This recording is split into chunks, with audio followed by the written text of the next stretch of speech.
I don't think the universe cares about whether you do well at bridge or not. And it's just an entertainment for you. But I don't even think you care if you do well at bridge. So it works out, right?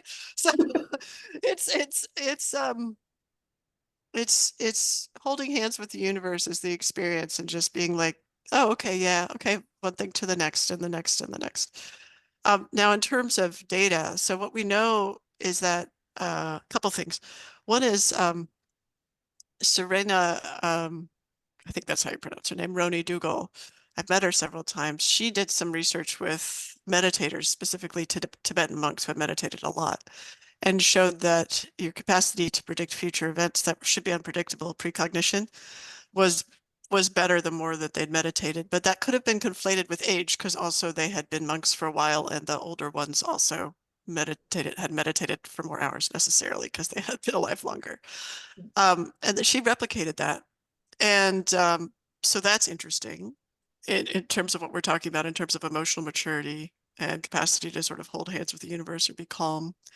And then I've done some work showing that being in a state of unconditional love, I have two papers. One is about to come out, showing that being in a state of unconditional love, self-reported, you know, I validated this scale about states of unconditional love. I should say, I and my team did this.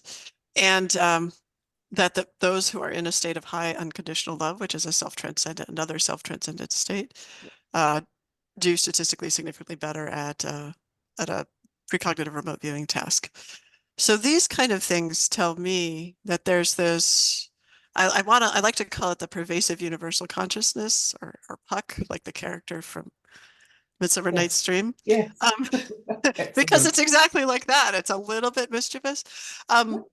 But the pervasive universal consciousness feels like that is the whole hand holding, that is the relationship, that is the personal and the impersonal, that allows us to connect these things in time and allows us to intuit clearly. And I just don't feel that, and I don't teach my students about feeling that in times of the reason I'm stressed is because I'm not feeling that. Let me put it that way.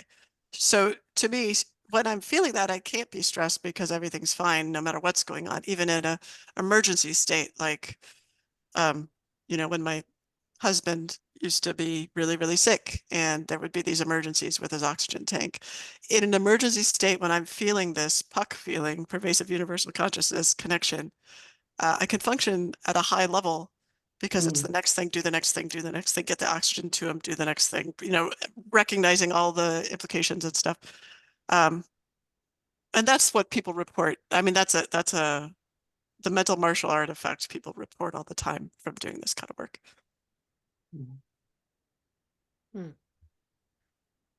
Yeah, I think, So I can't even speak because everything both of you are saying, I just kind of trying to let it filter into my head and sort in and around with all the information I have, and I end up just going quiet. So I don't